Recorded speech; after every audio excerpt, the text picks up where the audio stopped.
everybody, it's Elizabeth, and today I just got back from the gym, and I was talking with my mom, and we were discussing the difference between the Fitbit and the Apple Watch.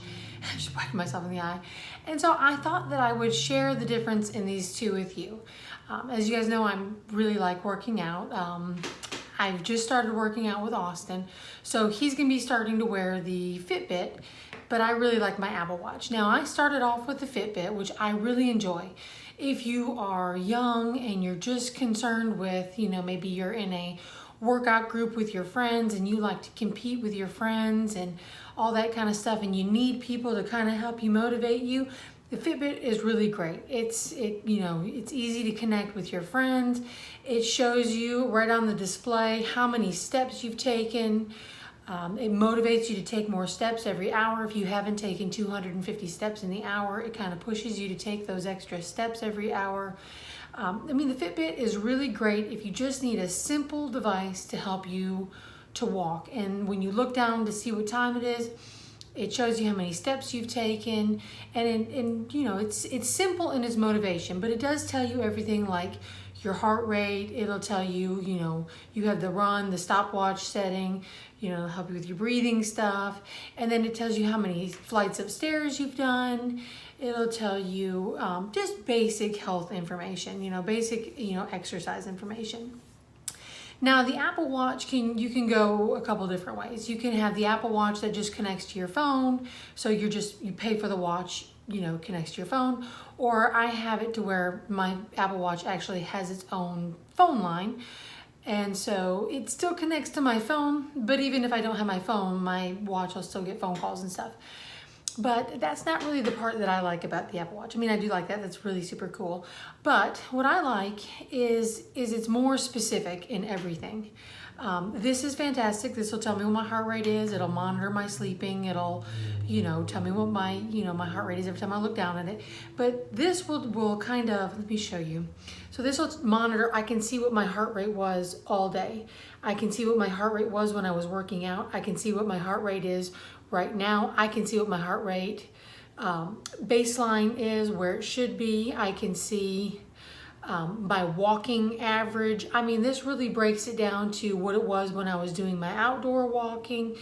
This really kind of helps you to see if you're really more of an intense workout person and you really want to make sure that your heart rate is in that target zone. This is a better tool for making sure that it's in a target zone. This is also better for the people who are kind of getting up there in age and who just want to monitor their heart rate for safety reasons. The Apple Watch will alert you if you're about ready to have a heart attack. It will alert you if like you set it to where your heart rate, you don't want your heart rate going over 140 or 150 because that's dangerous for you in particular. You can set it to where it'll alert you. When it reaches that peak, it'll vibrate or buzz or whatever.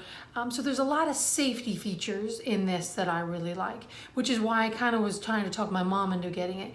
Heart problems kind of run in our family, and I really wanted her to get this because it also comes equipped with, if you press the sides, it'll dial 911 and you register it to your address, so the police or ambulance or whoever will come directly to your house if you hit the side button. So it's kind of like having a life alert, a heart monitor, a phone, a calendar, and everything all in one. So I kind of like that for the safety reasons, but I also like it because it also monitors your workouts. So this was my my exercise routine this morning. This is what I did, and that was how long it took me. It took me 33 minutes and 17 seconds. I did a distance of about 2.15 miles. Burned a total of 240 calories. It really breaks things down. That was my pace per mile. That was my average heart rate. And then when you're done, you can just click the done. Now, both of these will connect to your phones, and you can kind of see the breakdown of your exercises on your phones. Now, the Fitbit will connect to your friends. You can see your friends, compare your workout to your friend's workout. You can get a weekly report that'll compare you with your top 5 friends, and then you can click on it and see where you fall in relation to all of your friends. If the Apple Watch does it, I haven't found out how to do it with the Apple Watch yet. So I'm not saying that it can't. I'm saying that I don't know how to do that if you can do it, connecting with friends. But the Fitbit is very easy. You just connect with friends. There's a Find Friend button on the Fitbit, and it's easy. If they have a Fitbit, you just click the Find Friends, and then you can link to them. It was no big deal. It was very easy for me to connect to my friends on this. And it was very motivational to be able to see where I rank, but I'm not a motivational person. I don't need motivation to be the person to work out. But if you're the kind of person who needs that motivation, this one might be for you. But if you're a self-motivator and you just, you know, seeing your own work makes you motivated, this one might be a better one for you. I also like the fact that this one has a calorie counter. I like trying to hit the 900 calories of exercise calories every day. And then the inside ring is the goal setting for how many minutes of exercise that you want. The blue ring is for how many, you know, the standing up every hour type settings. And what I also like about this is it's waterproof. My biggest complaint with the Fitbit was that I couldn't take it swimming. And I am an all exercise person. I love being in the water, I love running, I love exercising indoors. But now every time I would get in the water, I'd have to take this thing off, which meant that I couldn't count any swimming laps. I couldn't count any time just recreational swimming in the pool, in the lake, at the water park, or wherever. This thing couldn't go there. But now this can go in the water. I swim with it. In fact, it has a swim setting when you go to the, let me pull it up. When you go to the activities and the workouts, let me see. It has the pool swim, and it'll count your laps. It'll tell you how many calories you burned.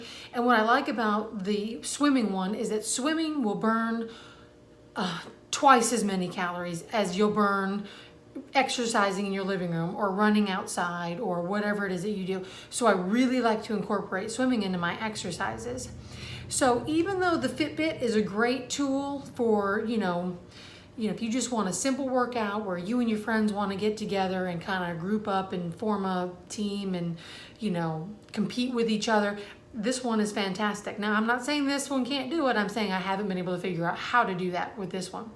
But now this one was quick, easy, you know, I was able to connect with friends in just a few minutes. You could see it on your phone. You can update it on your phone minute to minute. You can see what they're doing every hour, every half hour, every time that they update it on their phone, you can see it updated on your phone. This one is kind of a self-motivator, but this one has a ton of safety features. You can take it swimming. You can do just about anything with it. If it has its own line, you can make phone calls. It has GPS. You can map with it. I mean, this one has a whole lot more features than the Fitbit has, but there's pros and cons to both. You know, now this one is also a step counter. When you go to your home screen, when you go to your activities, it'll tell me how many steps I've done today, but I have to go to it.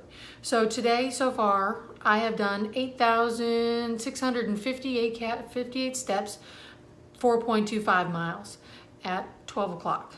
You know, so I mean, I've been pretty active this morning, you know, so it does tell me how many steps I've taken, but you have to scroll to it to find it.